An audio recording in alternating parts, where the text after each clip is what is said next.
Ramayana Part 18 Guha extends hospitality. Sri Rama, having consoled the citizens and sent them back, continued his journey. The three of them came to the banks of Tamasa. They decided to spend the night there.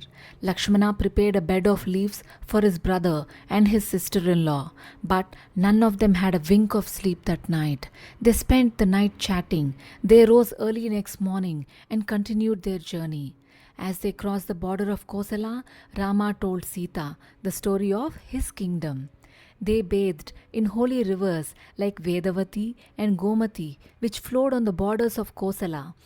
Wherever they turned, they saw lush green crops. Herds of cattle grazed. As they reached the limits of Kosala kingdom, Sri Rama turned towards Ayodhya, folded his hands in prayer and said, Mother, the protecting goddess of Ayodhya, look after our land. Let no calamity befall this land.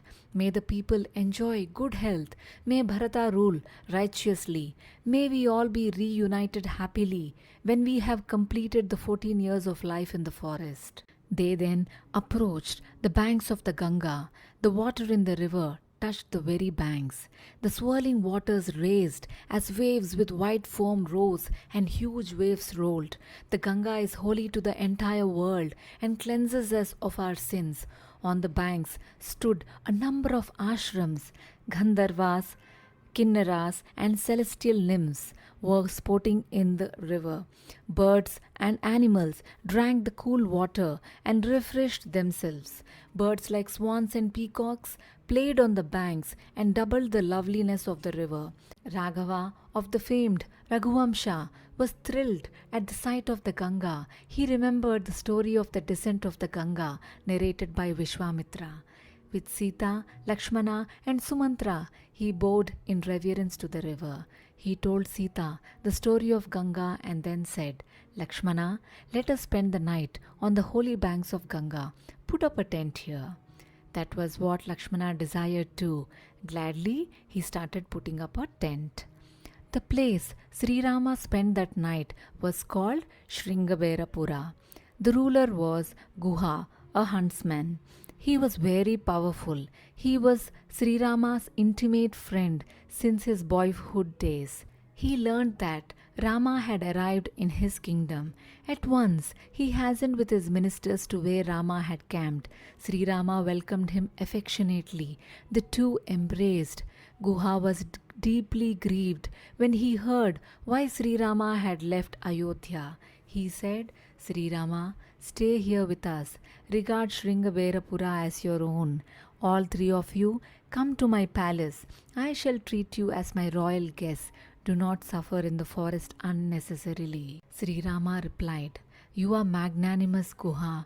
I am grateful to you for your invitation, but I cannot enter your kingdom now. For 14 years, the forest will be our home. I have given my word to my father that I will live in the forest and I will keep it. Guha spent the night with them. He was very unhappy that Rama had to live in the forest. Day dawned. They had to cross the river Ganga and continue their journey. Guha had a beautiful boat brought for them. He also arranged for escorts to take them to a safe place in the forest. Sri Rama said to Sumantra, Sire, we shall take leave of you. Please see that our father does not worry himself too much. Give our respects to all our elders. Sumantra said, Sri Rama, I shall wait till your escorts return here. May you all have a trouble-free stay in the forest. Sri Rama, Sita, Lakshmana and the servants of Guha then travelled towards the south in the boat and crossed the river. Sri Rama and Lakshmana then arranged their hair and wore matted hair. In their garments of plant fiber and with matted hair, they looked like rishis. They then entered the forest with Sita. As they entered, Sri Rama said, Lakshmana, this is a terrifying forest. We do not know what animals dwell here and which of them is cruel, so we have to be alert. You lead the way. Let Sita follow you, and I will be behind her. Let us too protect her from harm. They proceeded in this fashion. As they walked on, night descended on them. They spread some grass on the ground and lay down, but could not sleep. Sri Rama's thoughts were with Kosala kingdom. What are the people of Ayodhya likely to be doing now? Is it possible that Dasharatha's grief will have subsided a little? Who will console our mothers? Lakshmana said, Brother, can't you even now give up worrying about the land which drove you away? Let us now attend to our welfare.